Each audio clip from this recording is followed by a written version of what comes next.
اعوذ باللہ من الشیطان الرجیم بسم اللہ الرحمن الرحیم کل الطعام ہر قسم کے کھانے کی چیزیں کانا حلن حلال تھیں لبنی اسرائیل بنی اسرائیل کے لیے الا مگر ما وہ چیزیں کہ حرم اسرائیل جن کو اسرائیل علیہ السلام نے یعنی یعقوب علیہ السلام نے خود حرام کر دیا علی نفسہ اپنے اوپر من قبل ان تنزل التورات وہ بھی تورات کے نازل ہونے سے پہلے قل اے میرے نبی آپ ان یہودیوں کو فرمائیے فأتوا بالتورات اگر تمہارا دعویٰ یہ ہے کہ تورات نے ان چیزوں کو حرام کیا ہے تو فأتوا بالتورات تورات لے آؤ فتلوہا پس تم اس کی تلاوت کرو ان کنتم صادقین اگر تم سچے ہو فمن افترا پس جو شخص باندھتا ہے علی اللہ الکذب اللہ تعالیٰ پر جھوٹ گڑتا ہے اللہ پر جھوٹ باندھتا ہے بہتان باندھتا ہے من بعد ذالک اس کے بعد فاولئک هم الظالمون پس یہی وہ لوگ ہیں جو ظالم لوگ ہیں بے انصاف لوگ ہیں قل اے میرے نبی آپ فرمائیں صدق اللہ نے سچ فرمایا اور فتبعوا تم اتباع کرو ملت ابراہیم علیہ السلام کی ملت کی حنیفاً جو کہ حنیف تھے یکسو ہو کر اللہ کی عبادت میں لگنے والے تھے وما کان من المشرکین اور ابراہیم علیہ السلام شرک کرنے والوں میں سے نہیں تھے سورہ آل عمران کی 93 94 95 یہ 3 آیتیں آج کے درس میں آپ کے سامنے تلاوت ہوئی ہیں آپ نے اس کا ترجمہ سنا سب سے پہلے ربط آیات ان کا پچھلی آیتوں سے ربط کیا ہے اور شان نزول کیا ہے یہ آیتیں کیوں نازل ہوئیں گزشتہ جو رکوع گزرا ہے اس میں اللہ تعالیٰ نے ملت ابراہیمی کے اصول بیان فرمائے حضرت ابراہیم علیہ السلام کی ملت کیا ہے اس کے اصول بیان کر کے اللہ نے یہ بات واضح کی تھی کہ ملت ابراہیمی اور دین حنیف یا اسلام یہ جب بھی یہ 3 نام دیے جائیں تو ان کا مطلب ایک ہی ہوتا ہے کہ ملت ابراہیمی بھی وہی ہے اور دین حنیف وہی ہے اور اسلام بھی وہی ہے تینوں ایک ہی چیز ہے مختلف ناموں سے اللہ تعالیٰ نے ان کو تذکرہ فرمایا یاد کیا لہذا حضور علیہ الصلوۃ والسلام نے اہل کتاب کو جو دعوت دی یہودیوں کو جو دعوت دی عیسائیوں کو جو دعوت دی وہ ملت ابراہیمی کی طرف دعوت دی کہ میں ابراہیم علیہ السلام کی اولاد میں سے ہوں وہ ہمارے جد امجد ہے تم اور ہم سب مل کے ان کی ملت پر اکٹھے ہو جائیں اور ساتھ ہی اسلام نے یہ دعویٰ کیا کہ ملت ابراہیمی کے اصل جو پیروکار ہیں وہ اہل اسلام ہیں اصل جو ملت ابراہیمی ہے وہ دین اسلام ہے لہٰذا اہل کتاب کو چاہیے کہ وہ بھی مسلمانوں کے طریقے کے مطابق ملت ابراہیمی کی پیروی کریں اب یہ تو مسلمانوں کا دعویٰ تھا حضور کا دعویٰ تھا اور حضور کی دعوت تھی اور اس کے برخلاف یہودیوں کا اپنا دعویٰ کیا تھا وہ کہتے تھے کہ اصل دین ابراہیمی پر ہم ہیں تو انہوں نے جواباً کہا حضور علیہ السلام کو کہ اگر مسلمانوں کو ملت ابراہیمی کے پیروکار ہونے کا دعویٰ ہے تو پھر بتائیں ملت ابراہیمی میں جو چیزیں حرام کر دی گئی تھیں ان حرام کردہ چیزوں کو وہ حلال کیوں سمجھتے ہیں یہ یہودیوں کی طرف سے ایک سوال تھا جس کے جواب میں یہ آیتیں اتریں کہ آپ کہتے ہیں ہم ملت ابراہیمی پر ہیں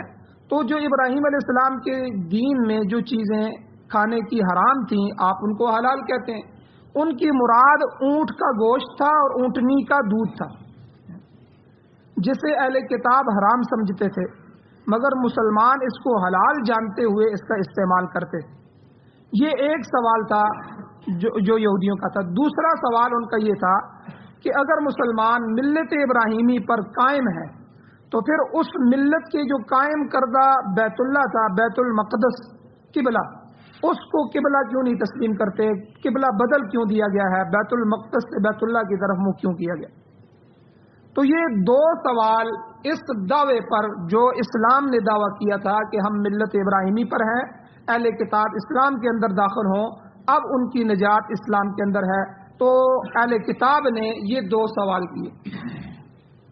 اب ان سوال کے جواب میں یہ جو آیات زیر درس ہیں، درس کے اندر یہ جو آیت پڑھی گئی ہیں، ان میں اللہ نے پہلے سوال کا جواب دیا، اور اگلی آیتوں میں اس سے اگلے درس میں جو آیتیں آئیں گی تو ان کا جواب جو ہے تحویل قبلہ، کہ قبلہ کی کیوں بدلا گیا، کیوں بیت المقدس سے رخ جو ہے بیت اللہ کی طرف کیا گیا.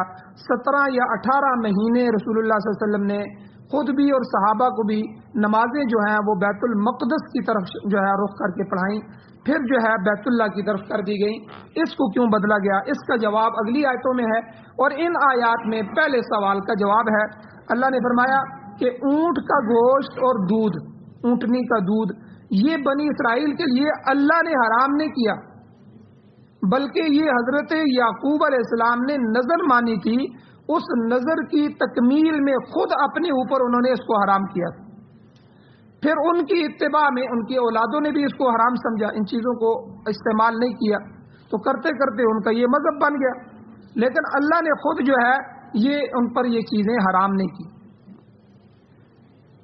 اسی طرح احادیث میں اور بھی بہت سے سوال آتے ہیں جو یہودیوں نے حضور علیہ الصلوۃ والسلام سے کیے ہیں. تو بہرحال مستدرک حاکم اور ترمذی شریف میں یہ حدیث کی کتابیں ہیں. حضرت عبداللہ ابن عباس رضی اللہ تعالیٰ عنہما سے درجہ اول کی صحیح حدیث موجود ہے کہ یہودیوں نے حضور علیہ السلام سے سوال کیا تھا کہ بتائیں یعقوب علیہ السلام نے، یہ اسرائیل جو ہے، اسرائیل یہ سریانی زبان کا لفظ ہے. اسرائیل کا مطلب ہوتا ہے اللہ کا بندہ. تو جس طرح جبرائیل، میکائیل، ٹھیک ہے، اسرافیل جو ہے علیہ السلام یہ فرشتے ہیں، تو یہ اس زبان میں اسرائیل یعقوب علیہ السلام کا لقب تھا. تو بنی اسرائیل یعنی اسرائیل کی اولادیں، حضرت یعقوب علیہ السلام کی جو اولادیں. تو انہوں نے پوچھا کہ یہ یعقوب علیہ السلام نے کس چیز کو اپنے اوپر حرام قرار دیا تھا، آپ پہلے اس کا جواب دیں. تو اس کے جواب میں نبی علیہ السلام نے ارشاد فرمایا کہ یعقوب علیہ السلام جن کا لقب اسرائیل ہے یعنی اللہ کا بندہ تھا، تو اللہ تعالیٰ نے حضرت ابراہیم علیہ السلام کو پہلے بشارت دی تھی کہ میں ابراہیم تم کو بیٹا دوں گا، یعنی حضرت اسحاق علیہ السلام کی بشارت اللہ نے دی. پھر اسحاق علیہ السلام کے بعد اللہ نے فرمایا وہ من ورائی اسحاق یعقوب، کہ میں آپ کے بیٹے کے بعد آپ کو پوتا یعقوب بھی دوں گا. تو آپ اپنی زندگی میں اپنے پوتوں کو بھی دیکھیں گے. تو یعقوب کا معنی یعنی یعقوب عقب سے ہے، عقب کا معنی آتا ہے پیچھے سے آنے والا. چنانچہ اسحاق علیہ السلام پہلے آئے، ان کے پیچھے پھر یعقوب علیہ السلام آئے. تو اس لیے یعقوب کا مطلب ہوتا ہے کہ ایک بیٹے کے بعد اس کی اولاد آگے آنے والی. حضرت یعقوب علیہ السلام جو ہے، حضرت ابراہیم علیہ السلام کے 2 بیٹے تھے، اسماعیل علیہ السلام، اسحاق علیہ السلام. اسحاق علیہ السلام سے آگے یعقوب علیہ السلام پیدا ہوئے. یعقوب علیہ السلام کے 12 بیٹے تھے، جن میں حضرت یوسف علیہ السلام بھی ہیں، حضرت بنیامین بھی ہیں، اور ان کے 10 بھائی اور بھی ہیں. یہ 12 بھائی تھے. تو ان 12 بیٹوں کی اولاد بنی اسرائیل کروائی. یہودی جتنے بھی ہیں یہ ان 12 بیٹوں سے ہیں. تو آج جن کی تعداد لاکھوں اور کروڑوں تک پہنچ گئی ہے. تو یہ جو ہے بنی اسرائیل اصل میں حضرت یعقوب علیہ السلام کے آگے اولاد تھی، ان کے بیٹوں کی اولاد تھی. تو حضور نبی کریم صلی اللہ علیہ وسلم نے یہودیوں کے اس سوال کے جواب میں فرمایا کہ دیکھو حضرت یعقوب علیہ السلام کو ارق النساء کی بیماری تھی. ارق النساء جس کو ہم لنگڑی کا درد بھی کہتے ہیں ہمارے معاشرے میں، اور نساء کے متعلق مشہور ہے کہ یہ ایک رگ ہے، مگر بعض لوگ کہتے ہیں کہ حقیقت یہ ہے کہ یہ ایک پٹھا ہوتا ہے. یہ پیٹ کے نیچے سے یہ کولوں سے شروع ہوتا ہے اور ران سے ہوتا ہوا انگوٹھے تک جاتا ہے. یہ پورا پٹھا ہے. جب اس کے اندر درد ہوتا ہے تو اس کو ارق النساء کہتے ہیں. یہ ٹانگ کا درد مشہور ہے. تو یہ کبھی ٹانگ کے ایک طرف ہو جاتا ہے، کبھی اوپر ہوتا ہے، کبھی نیچے چلا جاتا ہے. تو جس پٹھے میں جہاں بھی یہ پورے میں درد شروع ہوتا ہے وہاں یہ اس کا جو ہے سخت ترین درد شروع ہوتا ہے. تو حضرت یعقوب علیہ السلام کو یہ عارضہ پیش آ گیا، یہ بیماری ہو گئی. تو انہوں نے نظر مانی، اللہ کے سامنے نظر مانی کہ اللہ نے اگر مجھے صحت عطا فرمائی تو میں اپنی خوراک میں سے، اپنے کھانے میں سے جو مجھے مرغوب ترین چیزیں ہیں، سب سے پسندیدہ اور لذیذ چیزیں ہیں، میں ان کو چھوڑ دوں گا. یہ ایک نظر مانی. تو جب اللہ نے آپ کو صحت دی تو آپ کے نزدیک جو مرغوب اشیاء تھیں ان میں اونٹ کا گوشت تھا اور اونٹنی کا دودھ تھا. یہ آپ کو بہت پسند تھا، تو چنانچہ جب صحت ہوئی تو آپ نے ان چیزوں کو چھوڑ دیا، اپنی منت کو پورا کیا، اپنی نظر پوری کی۔ تو مقصد یہ تھی کہ یہ چیزیں اللہ نے اے بنی اسرائیل، اے یہودیوں تمہارے اوپر حرام نہیں کی تھیں، بلکہ حضرت یعقوب علیہ السلام نے خود اپنے اوپر حرام کر لی تھیں۔ یہودی حضور علیہ السلام کے اس جواب سے مطمئن ہو گئے۔ واقعی بات یہی ہے کہ حضرت یعقوب علیہ السلام نے حرام کیا تھا، خود اللہ کی طرف سے یہ چیزیں حرام نہیں تھی۔ جب اللہ کی طرف سے نہیں تھیں تو دین ابراہیمی نہیں ہے، دین ابراہیمی تو وہ ہے جو اللہ کی طرف سے ہوتا۔ تو اس لیے آپ کا یعنی یہودیوں تمہارا یہ اعتراض اسلام پر کہ اسلام نے دین ابراہیمی کی چیزوں کو چھوڑ دیا ہے، یہ ٹھیک نہیں ہے۔ تم کہتے ہو وہ چیزیں جو دین ابراہیمی میں حلال تھیں تم ان کو حرام سمجھتے ہو، یا جو ہے اونٹ کا گوشت اور دودھ مراد ہے، تو حالانکہ یہ ابراہیم علیہ السلام نے یا ان کی شریعت میں حرام نہیں تھا، بلکہ حضرت یعقوب علیہ السلام کی نظر کی وجہ سے انہوں نے خود منت مانی تھی اور پھر صحت ہونے کے بعد ان چیزوں کو خود چھوڑا تھا، اور پھر تم اور تمہاری نسلوں نے بھی خود بخود چھوڑ دیا تھا، اللہ نے اس کو حرام نہیں کیا۔ ایک دوسری حدیث میں آتا ہے، روایت میں آتا ہے کہ یہودیوں نے نبی اکرم صلی اللہ علیہ وسلم کو کہا کہ اچھا ہم آپ سے بعض ایسی باتیں پوچھنا چاہتے ہیں جن کا جواب نبی کے علاوہ کوئی نہیں دے سکتا، ہمیں آپ پر شک ہے، تو آپ ان باتوں کا اگر جواب دے دیں گے تو ہمیں یقین آ جائے گا۔ تو حضور علیہ السلام نے فرمایا کہ اچھا اگر میں نے ان باتوں کا ٹھیک ٹھیک جواب دے دیا تو پھر تمہیں ایمان لانا ہوگا، اسلام میں داخل ہونا ہوگا۔ انہوں نے وعدہ کر لیا کہ ٹھیک ہے وہ ایمان لائیں گے۔ تو 4 سوال یہودیوں نے کیے حضور علیہ السلام سے۔ پہلا سوال تو یہی تھا جس کا ذکر ابھی آ چکا ہے کہ حضرت یعقوب علیہ السلام نے کون سی چیز اپنے اوپر حرام کر دی تھی۔ تو حضور علیہ السلام نے یہ جو پیچھے میں نے جواب دیا، یہ جواب دیا کہ آپ نے نظر اور منت کی وجہ سے اپنے اوپر یہ چیزیں حرام کی تھی، اونٹ کا گوشت تھا، اونٹنی کا دودھ تھا۔ تو یہودی یہ جواب سن کے مطمئن ہو گئے۔ پہلا سوال یہ تھا۔ یہودیوں کا دوسرا سوال یہ تھا کہ ماں کے پیٹ میں جو تفریق جنس ہوتی ہے، کبھی بچہ پیدا ہو جاتا ہے، کبھی بچی پیدا ہو جاتی ہے، یہ کیسے بنتے ہیں؟ تو یہ بات صرف نبی جان سکتا ہے، نبی کے علاوہ کوئی نہیں جانتا۔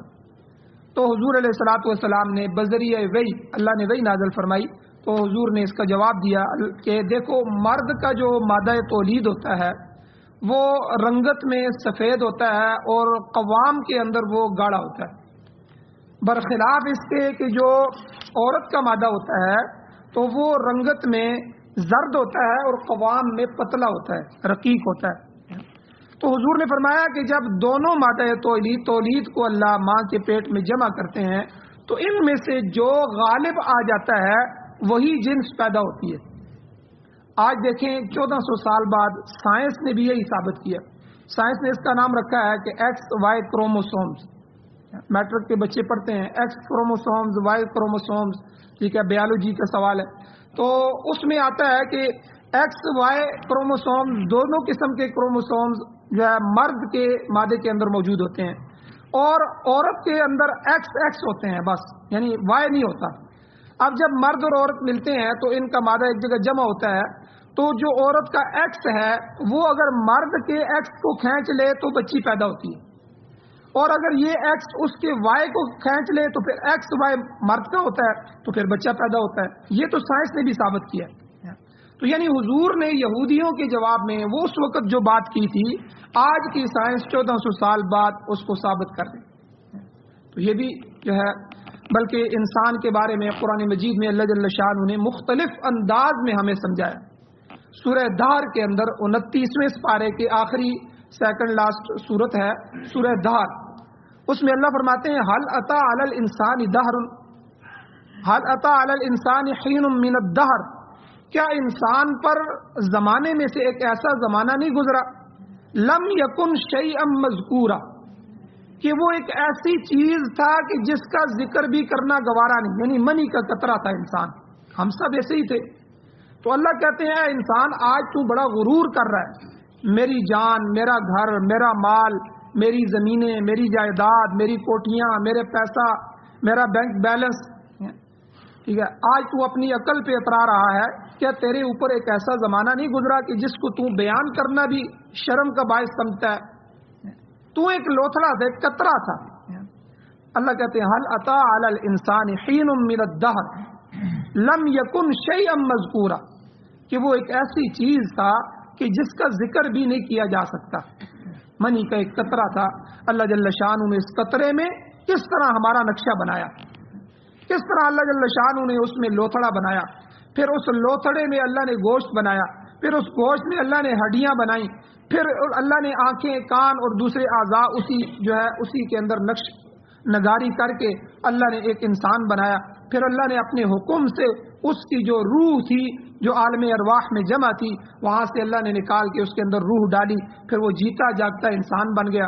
پھر جب وہ ماں کے پیٹ سے پیدا ہوا اتنا کمزور تھا کہ اپنا خیال نہیں رکھ سکتا، اللہ نے ماں کی چھاتی میں اس کے لیے دودھ کی نہریں جاری کر دی، باپ کو اس کے لیے تھکا دیا کہ وہ صبح شام محنت کر کے اس کو پال رہا ہے، اس کی ضرورت پوری کر رہا ہے. اللہ نے ساری مخلوق کو اس کی خدمت میں لگا دیا، چاند اس کی خدمت کر رہا ہے، سورج اس کی خدمت کر رہا ہے، سورج اس کے لیے فصلیں پکا رہا ہے، چاند اس کی فصلوں میں مٹھاس پیدا کر رہا ہے، ٹھیک ہے، دنیا کے فرشتے اس کی خدمت کے لیے لگے ہوئے ہیں. اور آج جب یہ اس سے اللہ تقاضا کرتے ہیں میری بندگی کر، میرے لیے نماز پڑھ، میرے سامنے سجدہ کر، تو یہ تکبر میں آ جاتا ہے، میرے پاس ٹائم نہیں ہے، فارغ نہیں ہوں، وقت نہیں ملتا، مصروفیات بہت زیادہ ہے.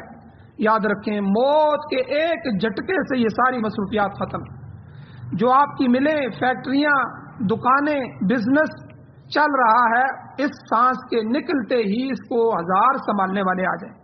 ابھی تو بندہ کہتا ہے کہ میرے بغیر پتہ نہیں یہ بزنس کیسے چلے گا، میں نہیں ہوں گا تو ایک دن میں کراچی جاتا ہوں، لاہور جاتا ہوں، پیچھے سے گڑبڑ ہو جاتی ہے، میں دنیا میں نہیں رہوں گا، میرے بغیر کیسے چلے گا.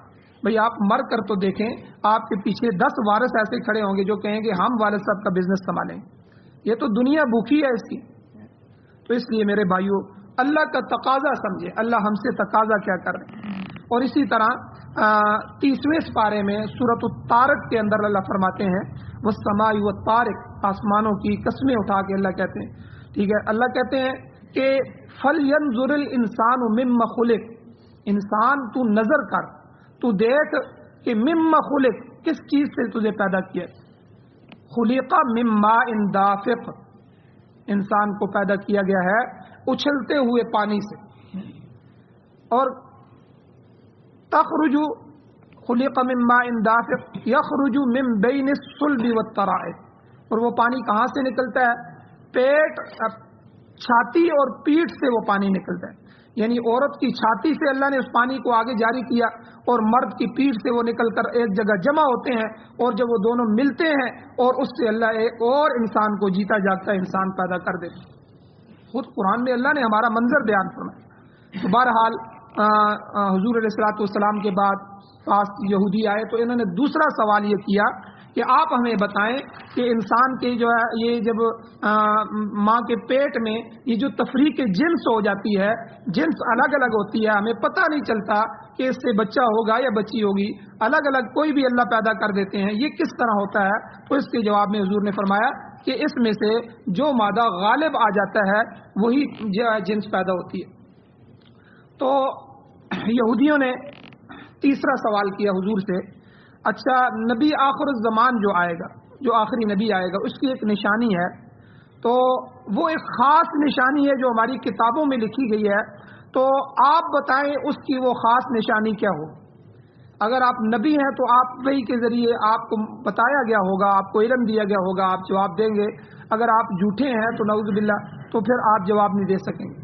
حضور علیہ السلام نے اس کا جواب ارشاد فرمایا. حضور نے فرمایا، حدیث میں آتا ہے کہ وہ نبی ایسا ہوگا کہ تنام عینہ ولا ینام قلبہ، کہ اس کی آنکھیں سوتی ہوں گی مگر دل بیدار ہوگا. دیکھیں ہم جب نیند کرتے ہیں نا تو ہم جب سوتے ہیں تو ہماری آنکھیں بھی سو جاتی ہیں، ہمارا دل بھی سو جاتا ہے، ہم غافل ہو جاتے ہیں، ہمیں پتہ نہیں لگتا باہر کیا ہو رہا ہے. لیکن نبیوں کے ساتھ ایسا معاملہ نہیں ہوتا. نبی کی آنکھ سو رہی ہوتی ہے جب وہ نیند کرتے ہیں، لیکن دل ان کا بیدار ہوتا ہے. ایک لمحے کے لیے بھی نبی کے دل کو غافل نہیں کیا جاتا، کیونکہ نبی کی جو خواب ہوتی ہے، جو نبی کو خواب آئے گی وہ خواب بھی وہی ہوتی ہے. جس طرح ابراہیم علیہ السلام کو اسماعیل علیہ السلام کو ذبح کرنے کا حکم دیا گیا، وہ باقاعدہ فرشتے کے ذریعے وہی کہ نہیں، بلکہ انہوں نے خواب دیکھا، خواب میں بتایا گیا. تو نبی کا خواب وہی ہوتی ہے، وہی اس لیے ہوتی ہے کہ نبی کا دل غافل نہیں ہوتا. اسی لیے علماء نے یہ مسئلہ لکھا ہے کہ میں اور آپ جب سو جاتے ہیں تو غافل ہو جاتے ہیں. اب غافل ہو گئے، کوئی پتہ نہیں ہوا خارج ہوئی ہے یا کوئی ایسا عمل ہم سے ہوا ہے جس سے وضو ٹوٹ گیا ہے، تو اس لیے ہمارا سونا ہمارے وضو کو توڑ دیتا ہے. جب آدمی کی اونگ آ گئی، سو گیا ٹیک لگا کے، اس لیے ٹیک لگایا تو غافل ہو گیا. سجدے میں سو جائے، رکوع میں سو جائے تو غافل نہیں ہوتا، کیونکہ یہ غفلت کی حالتیں نہیں ہیں. لیکن اگر آدمی ٹیک لگا کے جو ہی سو گیا، سمجھ لے اونگ آ گئی، اس کا وضو ٹوٹ گیا، یہ غفلت میں چلا گیا. اب پیغمبروں کا وضو، نبیوں کا وضو نہیں ٹوٹتا، سونے سے نہیں ٹوٹتا. اس کی وجہ یہ ہے کہ حضور نے فرمایا تنام عینہ، کہ اس آخری نبی آخر الزمان کی آنکھیں جو ہیں وہ سوئیں گی، لیکن ولا ینام قلبہ، اس کا دل نہیں سوئے گا، دل بیدار رہتا ہے. یہودیوں نے اس کی بھی تصدیق کی، انہوں نے کہا کہ بالکل آپ نے صحیح فرمایا. تو حضور علیہ السلام نے فرمایا کہ ان سوالوں کے جواب مجھے معلوم نہیں تھے، حتیٰ کہ اللہ کی جانب سے جبرائیل علیہ السلام نے آ کر یہ مجھے بتائے تو میں نے یہودیوں کو بتایا. اب یہودیوں نے چوتھا سوال کیا. دیکھیں اتنی بدبخت قوم ہے یہودی، اتنی بدبخت قوم ہے. پیچھے کس سے گزر چکے ہیں کہ ان کے اپنے نبی جو حضرت موسیٰ علیہ السلام تھے، تورات لینے گئے، پیچھے سے بچڑے کی عبادت شروع کر دی، 40 دن بھی صبر نہیں کر سکے. تو وہ واپس آئے، انہوں نے کہا کہ میں اللہ سے تورات لے کے آیا ہوں، تمہاری کتاب لے کے آیا ہوں. انہوں نے کہا کہ ہم نے تو نہیں سنا اللہ سے کہ وہ اللہ بتا رہے ہیں یہ تورات ہے، پتہ نہیں آپ کہاں سے لے کے آ گئے. دیکھ رہے اپنے نبی کو یہ کہہ رہے، اتنی بدبخت قوم ہے. اور پھر موسیٰ علیہ السلام نے ان کو کہا کہ اچھا میرے ساتھ کوئی طور پہ ہو، پہاڑ پہ ہو، میں آپ کو جو ہے اللہ سے مخاطب کروا دیتا ہوں. پھر ان میں سے ایک بڑی جماعت کو 70 سردار تھے، ان کو لے کے کوئی طور پہ گئے اور اس قوم سمیت جو ہے قوم کو میدان میں کھڑا کیا. موسیٰ علیہ السلام بادلوں کے اندر چلے گئے پہاڑ کے اوپر، تو اس میں سے آواز آئی، اللہ جل شانہ نے فرمایا کہ واقعی یہ میں رب ہوں اور موسیٰ علیہ السلام پیغمبر ہیں، یہ تورات جو کتاب ہے یہ میری طرف سے نازل کی گئی ہے، میں تمہیں دے رہا ہوں. اب یہ بدبخت پھر کہنے لگے ہمیں کیا پتہ ہے اندر سے اللہ بول رہا ہے، آپ کہیں کہ اللہ کو سامنے آئے، نعوذ باللہ. پھر اللہ جل شانہ غصے میں آئے اور اللہ نے ان پر جو ہے فاخذتکم الصاعقہ، اللہ کہتے ہیں ایک بجلی کی کڑک آئی اور یہ وہیں مر گئے. اللہ نے ان سرداروں کو، اب موسیٰ علیہ السلام پریشان ہو گیا، اللہ قوم کیا کہے گی، ہمارے بندے لے کے گئے مار دیے، میں دعا کرتا ہوں اللہ ان کو زندہ کریں. پھر ان کو زندہ کیا گیا، پھر وہ کہتے ہیں ہاں اب نے ہم نے مان لیا ہے. پھر جا کے انہوں نے قوم کو بتایا. اتنی بدبخت قوم. اب یہ آخری سوال ذرا سنیں حضور علیہ السلام سے، چوتھا سوال، چونکہ وعدہ پہلے کر چکے تھے آپ ہمارے 4 سوالوں کا جواب دیں گے ہم ایمان لے آئیں گے. اب چوتھا سوال کیا کہ اچھا فرشتوں میں سے اس نبی امی، اس آخری نبی آخر الزمان کا دوست فرشتہ کون سا ہوگا فرشتوں میں سے؟ تو نبی علیہ الصلوۃ والسلام نے جواب دیا ان کا جو دوست ہوگا وہ جبرائیل ہوگا. اللہ جبرائیل کو ان کے پاس بھیجیں گے، وہی دوستی ہوگی ان کی. تو اس سوال سے یہودی بدعت کے غصے میں آ گئے اور کہتے ہیں کہ ہم جبرائیل علیہ السلام کو تسلیم نہیں کرتے. اس فرشتے نے تو ہمارے آباء و اجداد کو عذاب میں ڈالا ہے، تکلیفیں دی ہیں. پہلی امتوں پر جتنے بھی عذاب آئے ہیں، قوم لوط کو، قوم شعیب کو، جتنی بھی قوموں کو پلٹایا گیا، ان پر آگ بھیجی گئی، ان پر بجلیاں کڑکائی گئی اور ان کو تباہ و برباد کیا گیا. یہ سارے عذاب حضرت جبرائیل لے کے آتے. چونکہ یہ ان میں سے کئی قومیں بنی اسرائیل کی تھیں، تو انہوں نے کہا کہ یہ فرشتہ تو اس سے تو ہم نفرت کرتے ہیں، تو یہ ہمارا فرشتہ نہیں ہے. تو اگر یہ اس نبی کا دوست ہے تو پھر ہم ایسے نبی کو نہیں مانتے. آپ دیکھیں بہانہ کیسا بنایا کہ نبی آخر الزمان کو ہم ماننے کے لیے تیار نہیں ہیں. تو بہرحال وعدہ کر چکے تھے لیکن اس کے باوجود انکار کیا. تو یہ 4 سوال تھے جو آپ کے سامنے رکھے ہیں. تو بہرحال اس آیت میں حلت اور حرمت کے، حرام حلال کے کچھ مسائل اور بھی ہیں، انشاءاللہ کل کے درس میں بیان کیے جائیں گے. اللہ جل شانہ سے دعا ہے اللہ ہمیں عمل کی توفیق عطا فرمائے. آمین. الحمدللہ رب العالمین والعاقبۃ للمتقین والصلاۃ والسلام علی رسولہ النبی الامی الکریم. یا اللہ ہماری کمیوں کوتاہیوں کو معاف فرمائیے، درگزر فرمائیے، صغیرہ کبیرہ گناہوں کو معاف فرمائیے. یا اللہ قرآن و سنت سے محبت نصیب فرمائیے، قرآن و سنت کو سننے، سمجھنے، عمل کرنے کی توفیق نصیب فرمائیے. یا اللہ ہماری نسلوں اور اولادوں کو قرآن و سنت کی خدمت کے لیے قبول فرمائیے. یا اللہ جب تک زندگی ہو عزت والی، وقار والی، ایمان والی زندگی نصیب فرمائیے. جب موت آئے تو سعادت والی، شہادت والی موت نصیب فرمائیے. یا اللہ جتنے حضرات بیمار ہیں ان کو شفا عطا فرمائیے. جو ایمان کی حالت سے اس دنیا سے جا چکے ہیں یا اللہ ان سب کی بخشش فرمائیے، بلند درجات عطا فرمائیے. یا اللہ ہم سب کو بھی قبر، حشر، آخرت کی تیاری نصیب فرمائیے. یا اللہ باران رحمت نازل فرمائے، یا اللہ رحمت والی بارش نازل فرمائے، یا اللہ اس ماحول کو صاف ستھرا اور صحت مند والا بنائیے، یا اللہ ان بیماریوں کو ختم فرمائیے، یا اللہ لوگ مجبور ہیں، معذور ہیں، ہماری گناہوں بدعمالیوں کی سزا ہے، یا اللہ ہم پر رحم فضل کرم والا معاملہ فرمائیے، اپنے غضب غصے انتقام سے ہمیں محفوظ فرمائیے، خاتمہ ایمان پر فرمائیے، یا اللہ جتنے حضرات ہیں ان کی جو بھی جائز حاجات ہیں یا اللہ غیب کے خزانوں سے پورا فرمائے۔ صلی اللہ تعالی علی خیر خلقہ محمد وآلہ وأہل بیتہ وازواجہ وعترتہ اجمعین برحمتک یا ارحم الراحمین۔